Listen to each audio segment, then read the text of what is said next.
G'day, PJ here.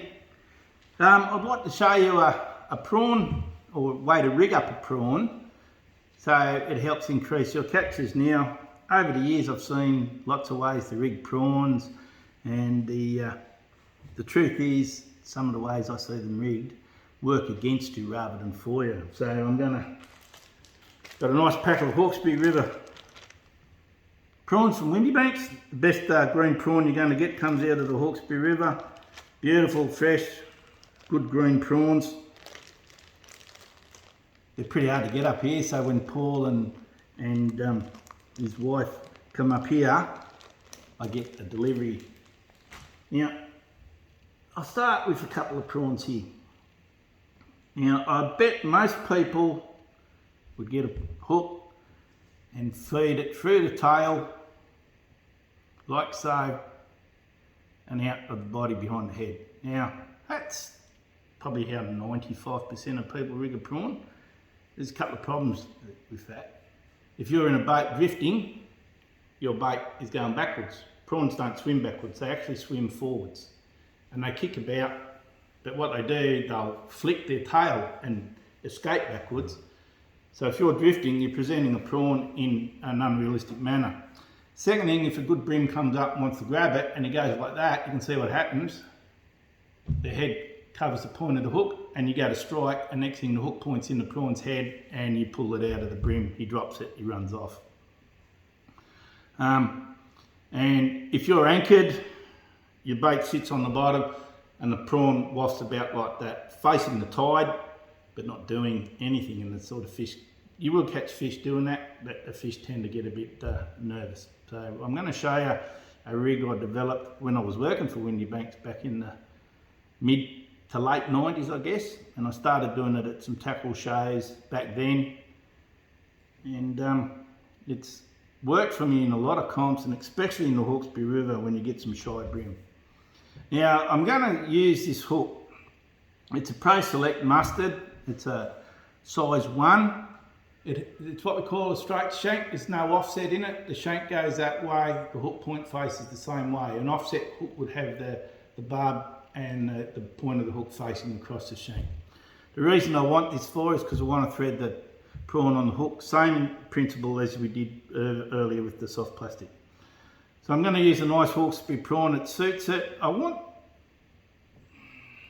a prawn to match the length of the hook. So it's probably easy to show you like that. There's the prawn on the hook, and I want it to match that. So I put the hook point down here. Now, we go about this a totally different way than what you've seen.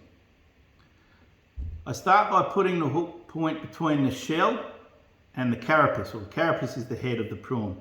And I work it through, and I just slowly manoeuvre the hook point and bring it out between the junction of the second and the third shell segment, right there. So I just roll the hook point like so. So it's gone in here between the head and the first, and then I've threaded it through, and it's coming out between the second and third. What I do now is I pull that straight through. Okay, so I've threaded the prawn onto the hook, and then I'll go back in that same hole and I'll move it around, and I'll bring it out between the fourth and the fifth section of the shell. And again, I roll it through, careful not to break the prawn.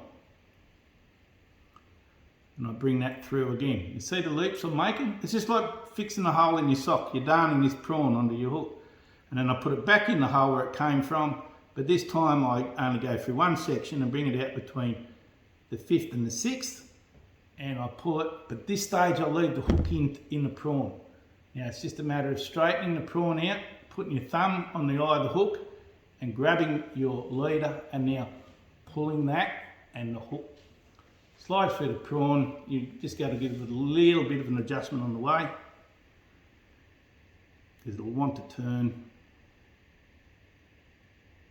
I'll get it straight. There we go. Pull it up so the hook point's exposed, and now to finish it off, is you just make a half hitch and put it around the spike of the prawn, and that holds him straight. So there you've got a prawn rigged. If you're anchored, it looks like you're swimming against the current. If you're drifting, he's going with the movement of the boat. So, and normally you're drifting with the wind and the tide in your favour, so that drifts away. Now that, I know it's got a long name, but that was the Johnson Windy Banks swim and prawn rig. It's probably why I've caught so many bream in the Hawkesbury. When I fished with mates, I've shown them that rig and it's absolutely changed their catches. So I hope you get some benefit out of it. I know it's fiddly, but I tell you what, when you come home with a bag limit of bream when everybody else is only getting 1 or 2, it's worth taking the extra effort. Okay, so I really hope that works. And don't forget, look for it. Paul and Therese Windy Banks, they're going to the trouble of packing premium prawns. So get out there, use the best bait you can use to your advantage. Thanks very much.